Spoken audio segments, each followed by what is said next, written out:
ఈరోజు చిల్పూర్ మండల కేంద్రంలో ఈ రోజుతో మరి స్క్రూటినీ అయిపోయి అదేవిధంగా ఎవరైనా విత్డ్రాలు ఉంటే ఈరోజు విత్డ్రాలు కూడా చేసుకున్న తర్వాత ఫైనల్ లిస్టు ఆయా కేంద్రాలలో జరుగుతూ ఉన్నాయి. అదేవిధంగా గుర్తుల కేటాయింపు కూడా జరుగుతున్నందువల్ల మేము ఏదైతే లక్ష్యంతో నూతనంగా బీఆర్ఎస్ పార్టీ అభ్యర్థులుగా ప్రకటించిన వాళ్ళందరినీ పరిచయం చేసి వార్డు మెంబర్లను కూడా పరిచయం చేసి మరి ప్రెస్ మిత్రులతోటి ఎలక్ట్రానిక్ మీడియా సోదరులతో మాట్లాడదామనే ఉద్దేశంతో ఈరోజు ప్రెస్ మీట్ ఏర్పాటు చేయడం జరిగింది. ముందుగా మరి తెలంగాణ రాష్ట్ర సాధన కోసం, తెలంగాణ ఉనికి కోసం, అస్తిత్వం కోసం, ఆత్మగౌరవం కోసం, అభివృద్ధి కోసం ఏర్పాటు చేసిన టీఆర్ఎస్ బీఆర్ఎస్ పార్టీగా మరి భారతదేశంలోనే నెంబర్ 1 రాష్ట్రంగా 10 సంవత్సరాలు అత్యున్నత పాలన అందించిన కేసీఆర్ గారి నాయకత్వంలో ఈరోజు బీఆర్ఎస్ పార్టీ ముందుకెళ్తుంది. కేటీ రామారావు గారి మార్గదర్శకంలో వర్కింగ్ ప్రెసిడెంట్గా ముందుకు పల్లగుట్టలో స్వయంగా కడియం శ్రేణి మాట్లాడుతూ ఉన్నాడు. అసలు ఏమైనా ఇంకిత జ్ఞానం ఉందా కడియం శ్రేణి గారికి? గ్రామ పంచాయతీకి నిధులు ముందుగా గ్రామంలో ఇంటి పన్ను, నీటి పన్ను ఉంటే ఆ నిధులు, 15th ఫైనాన్స్ మరి జాతీయ స్థాయి నుండి వచ్చే నిధులు, స్టేట్ ఫైనాన్స్ నుండి వచ్చే నిధులు, ఈజీఎస్కు సంబంధించిన నిధులు డైరెక్ట్గా గ్రామ పంచాయతీ తీర్మానం చేసి గ్రామ పంచాయతీలోనే ఖాతాలోనే డబ్బులు పడతాయి. ఆ మాత్రం పరిజ్ఞానం లేకుండా బ్లాక్మెయిల్ చేసి ఎమ్మెల్యేలు ఎంపీ మేమున్నాం మాకు ఓటెత్తనే అని చెప్పేసి ఈరోజు మరి మసిబూసి మారడికాయ చేసి బ్లాక్మెయిల్ చేసే కార్యక్రమం చేస్తున్నారు. ఈరోజు అధికార దుర్వినియోగంతో బెదిరించి అదిరించి నవీన్ నాయక్ను అక్కడ యునానిమస్గా డిక్లేర్ చేయగానే గార్లగడ్డ దండ నుండి ఎత్తుకపోయిందట. సిగ్గుండాలి. అరే నువ్వు అధికార పార్టీలో ఉన్నావు, ఎంత గ్రేట్గా ఉండాలి, ఊర్లో ఉండాలి, గెలిచినట్టే ఊర్లో ఎగురాలి, దునకాలి, డప్పు సప్పులు ఆరతులు పట్టాలి. ఇది వదిలిపెట్టేసి దొంగచాటుగా ఎత్తుకపోయి దాచడానికి ప్రయత్నం చేయడం. మళ్ళీ రేపు తెల్లారంగా వస్తాడు, ఆయనే వచ్చి కడియం శ్రేణి దిష్టి బొమ్మ తగలబెడతాడని చెప్పేసి హెచ్చరిస్తూ ఉన్నాం. కాబట్టి ప్రజల్లో గందరగోళం సృష్టించాలని చూసే కడియం శ్రేణి పప్పులు ఉడకవు. ఎందుకంటే ఆయన అనుకుంటాడు, నేను ఇంకో మాట కూడా అంటాడు, ఇంకా నేను 3 ఏళ్ళు ఉంటా అంటున్నాడు, ఇంకా 3 సంవత్సరాలు ఉంటానని మురుస్తుండు. నేనేమంటున్నానంటే ఇంకా 3 నెలలు మాత్రమే కేర్ ఆఫ్ గన్పూర్, 3 నెలలు మాత్రమే కేర్ ఆఫ్ గన్పూర్, తర్వాత కేర్ ఆఫ్ పర్వతగిరి. ఎందుకంటే కేసీఆర్ గారు చెప్పిన దాని ప్రకారం ఆయనకు రాజకీయ సమాధి కడతాం, తప్పకుండా పర్వతగిరికి పంపిస్తాం. ఆయనే చెప్పిండు నాకు రాజకీయ జన్మనిచ్చింది గణపురం అన్నాడు. సో జన్మనిచ్చిన తర్వాత ఆ మంచి పేరే ఉండాలి, ఇక్కడ ఆయనను పర్వతగిరి పంపించేస్తాం తప్పకుండా. సో త్వరలో మరి ఆయనకి ఇక్కడ గన్పూర్లో అడ్రస్ ఉండదు. ఇప్పటికీ కడియం శ్రేణికి గన్పూర్లో ఓటు లేదు, ఆయనకు లేదు, ఆయన బిడ్డకు లేదు. ఆయన కుటుంబానికి గణపురంలో 30 ఏళ్ల కాంచెల్లి అనేక రకాల పదవులు అనుభవించుళ్ళు, అనేక 100 కోట్ల రూపాయలు సంపాదించుకున్నాడు. కానీ గణపురానికి ఒరగబెట్టింది ఏం లేదు. ఇంకా కళ్ళబొల్లి కబుర్లు చెప్తా ఉన్నాడు. నేను గణపురానికి అభివృద్ధి కోసం పోయినా 1400 కోట్లు తీసుకొచ్చిన 14 పైసలు కూడా ఎక్కడ కూడా ఇవ్వలే. 250 కోట్లతోటి మళ్ళీ చెప్తున్నా, 250 కోట్లతోటి యంగ్ ఇండియా ఇంటిగ్రేటెడ్ స్కూల్ అన్నాడు. ఎక్కడ బిల్డింగ్ ఉండదో మనం పోయి చూద్దాం. అదేవిధంగా 148 కోట్లతోటి ఆర్ఎస్ మెయిన్ కెనాల్ సీసీ అన్నాడు. ఎక్కడ సీసీ అయిందో చూద్దాం. డిగ్రీ కళాశాల అన్నాడు. ఆ డిగ్రీ కళాశాల పునాదులు ఎక్కడో చూద్దాం. తప్పకుండా నువ్వు వస్తావా, నీ ప్రతినిధి వస్తారా, మీ పార్టీ వాళ్ళందరూ వస్తారా? నిస్సిగ్గుగా ఈరోజు అవకాశవాద రాజకీయాలు చేసే కడియం శ్రేణి అనుచరులతో కూడిన కాంగ్రెస్, అది కడియం కాంగ్రెస్ మాత్రమే. అసలు సిసలైన ఇందిరా కాంగ్రెస్ వాళ్ళు అట్లనే ఉన్నారు. వాళ్ళు ఎవరు కూడా వీళ్ళకు సహకరించడం లేదు. ఎందుకంటే కడియం శ్రేణి రాజీనామా చేయాలని వాళ్ళు కూడా ఎదురు చూస్తున్నారు.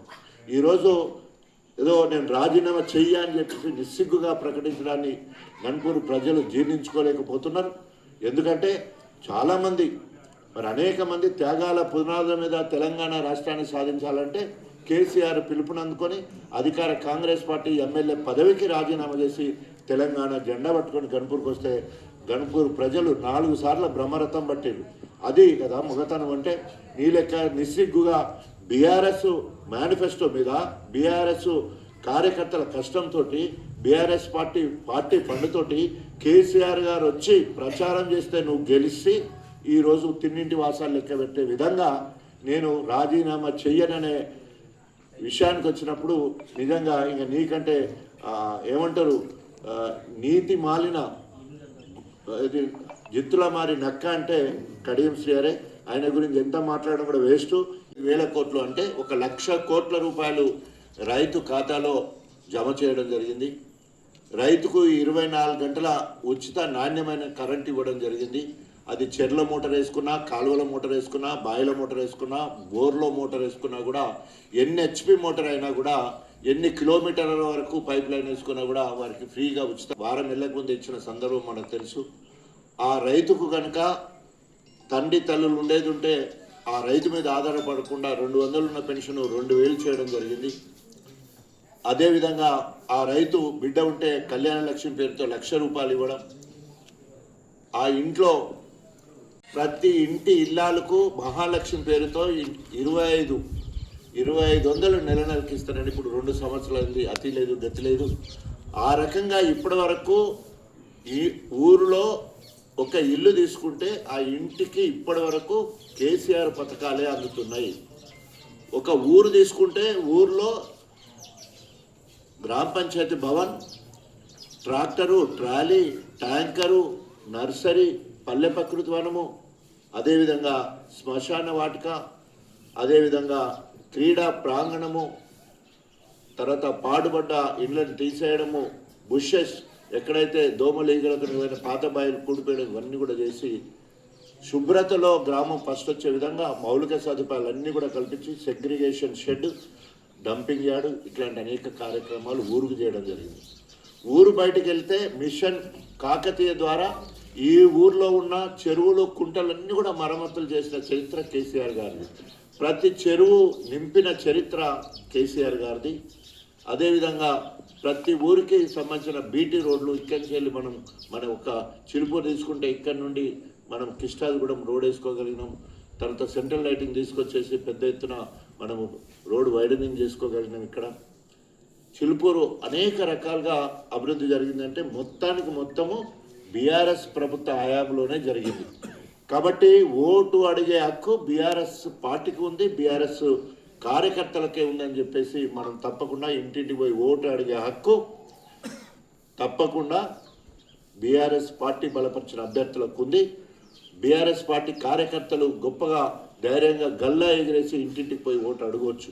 కానీ ఇవాళ కడియం శ్రీహరి సిగ్గు శరం లేకుండా బ్లాక్మెయిల్ చేస్తూ ఉన్నాడు.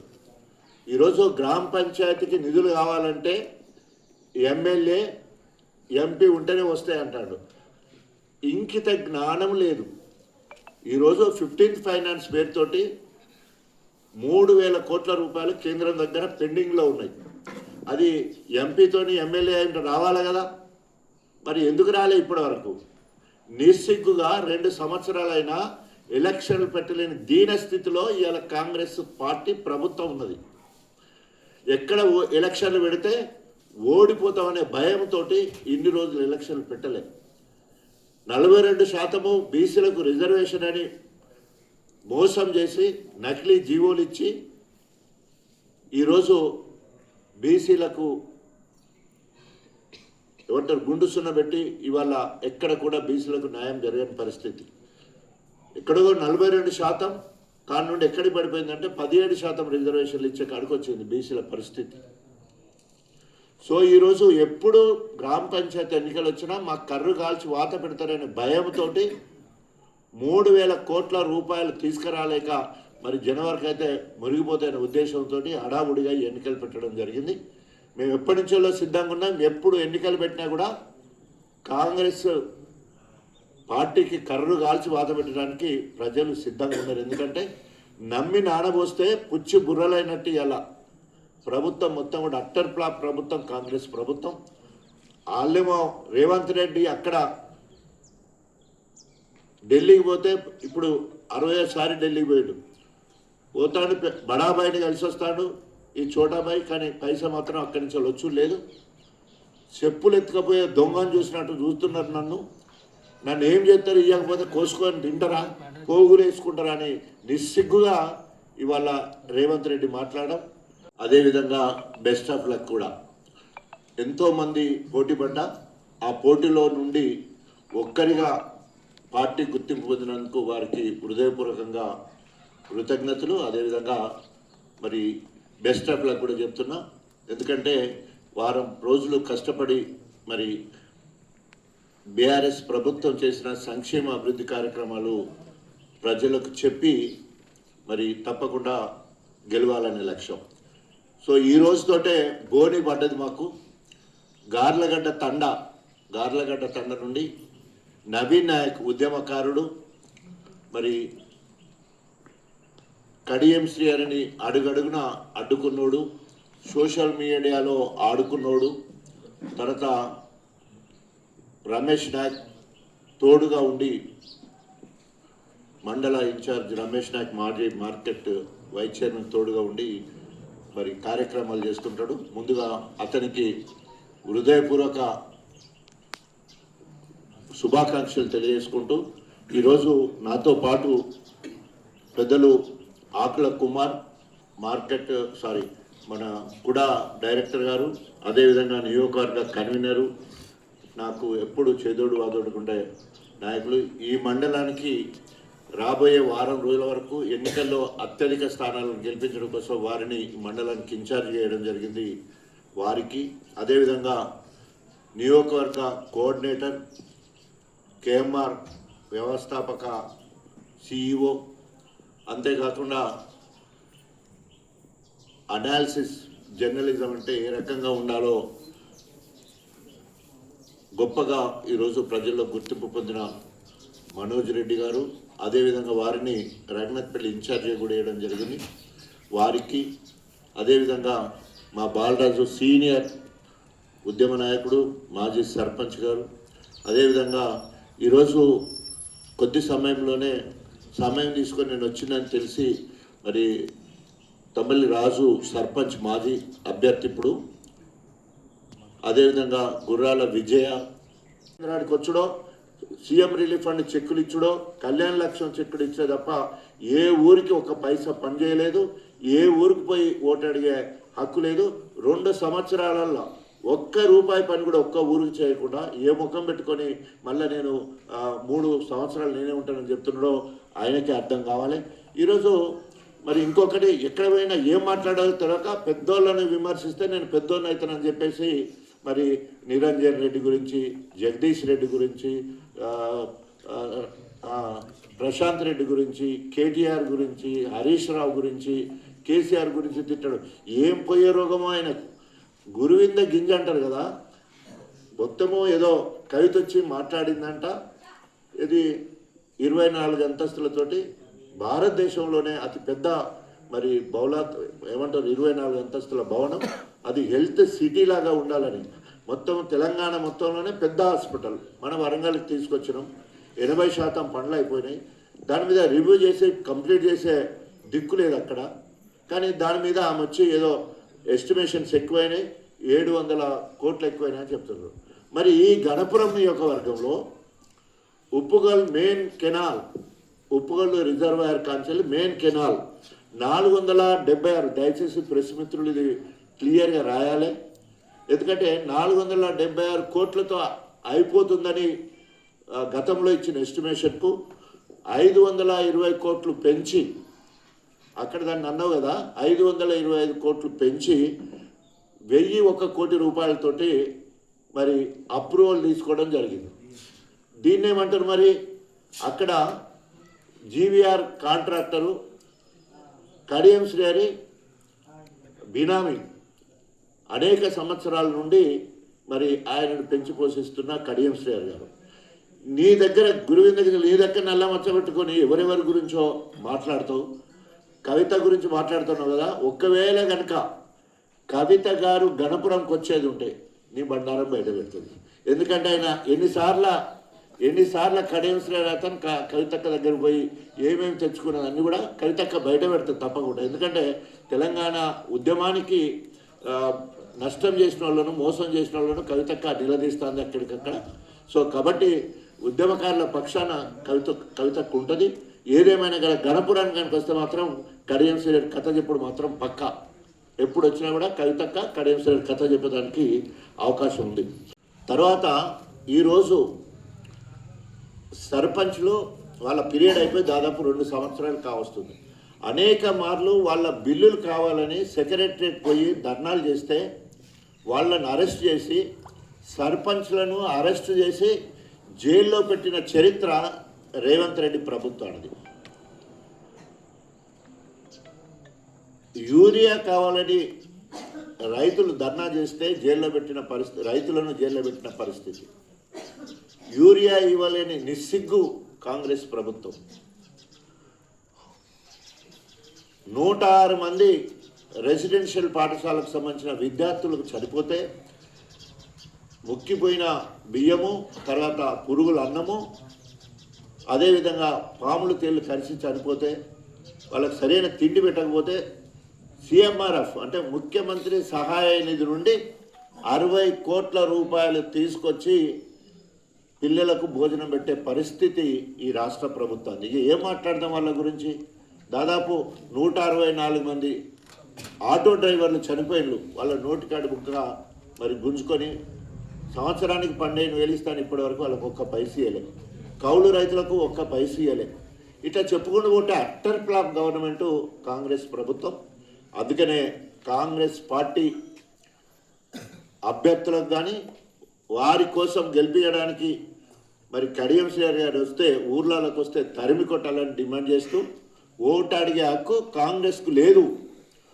ఎస్, ఒకవేళ కనుక కాంగ్రెస్ ప్రభుత్వం ద్వారా లబ్ధి పొందిన వాళ్ళు ఎవరైనా ఉంటే వాళ్ళ కోట్లేని, కాంగ్రెస్ పార్టీ లబ్ధి లేని వాళ్ళు, బీఆర్ఎస్ పార్టీలో 10 సంవత్సరాలు లబ్ధి పొందిన వాళ్ళు, ఇప్పటికీ లబ్ధి పొందుతున్న వాళ్ళు తప్పకుండా బీఆర్ఎస్ పార్టీ బలపరిచిన అభ్యర్థులను గెలిపించాలని కోరుకుంటూ, ఇప్పటికైనా అరే కడియం శ్రీహరి అంటే సచిన పామని వదిలిపెడతా అంటే ఊకే తోకాడించుడే. ఇక దాన్ని కూడా కనబడకుండా మరి పొడిసే రోజులు దగ్గర పడ్డాయని చెప్పేసి హెచ్చరిస్తూ కడియం శ్రీహరికి రాజీనామా చేసే వరకు వేటాడతాం, దప్పు కొట్టుకుంటూ దర్వేసుకుంటూ మా అభ్యర్థులను గెలిపిస్తామని చెప్పేసి తెలియజేసుకుంటూ సెలవు తీసుకుంటాం. జై తెలంగాణ. చరిత్ర సృష్టించినోడు ఇప్పుడు ఆ చరిత్రని తిరగరాయబోతున్నాడు. అబద్ధాల గోడల్ని బద్దలు కొట్టి నిజాలను రాగా మీ ముందుంచబోతున్నాడు. నిజమైన వార్తల కోసం వెంటనే డౌన్లోడ్ చేసుకోండి రా యాప్ని.